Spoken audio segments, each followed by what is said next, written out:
Guten Morgen. Es tut mir leid, es ist windig heute. For the rest of the non-German speaking world, good morning. And it is very windy, so bear with me today.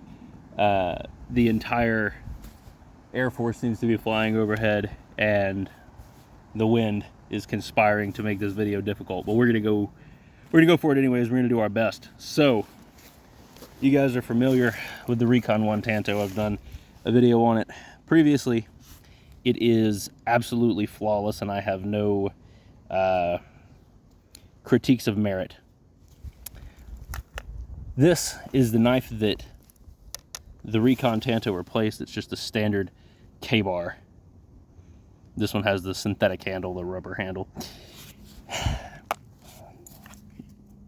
Set with snaps as well. What we're talking about today is not either of these. In fact, it is a mix of the two. If we were going to take this Cold Steel and this K-bar and you made them kith, the Cold Steel Leatherneck Tanto.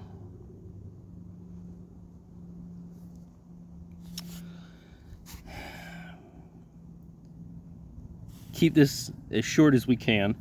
I have a bad habit about finding something that works and never ever trying anything else. And some people may see that as a good habit. I know that I do. However, it doesn't leave a lot of room for improvement. So this knife, in my opinion, is perfect, and I've carried it for over a year at work, and it has done work.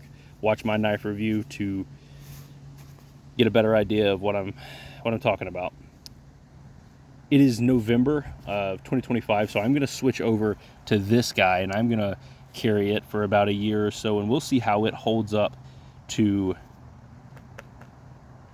its smaller, more streamlined brother. The weight of this one's considerably different. I noticed immediately it is heavier than the K-bar and heavier than the Recon Tanto by a good bit, but it feels well balanced. The weight sits pretty good in the handle, so that's interesting. Now, we have what I see as the weak point of the entire K-bar knife family. That little pin there on the pommel. I'm not sure if you can see it, but right here.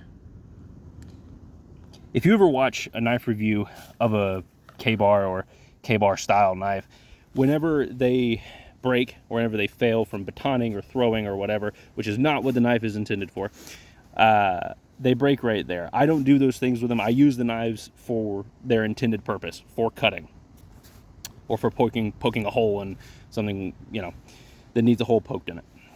So I feel that it's not really a fair review to take a knife, run it over with an Abrams, and just say, hey, that didn't work great. It's a shitty knife. Well, I don't think that's fair.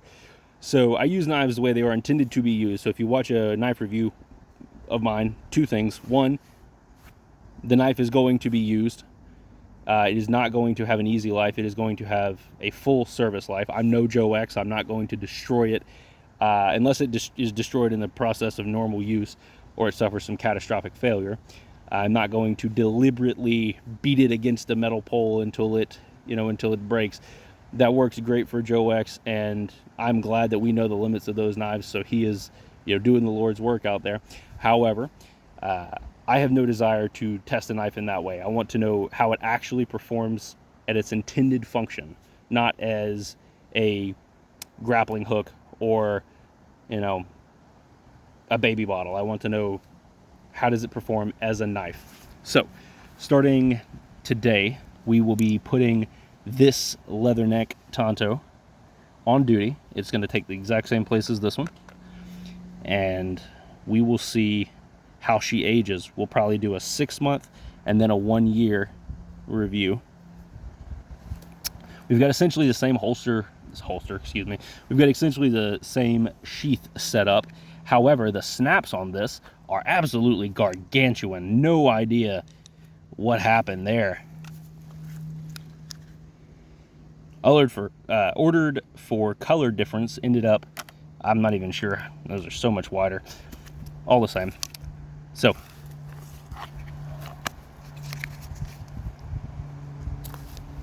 here we go. we'll let you know how it goes.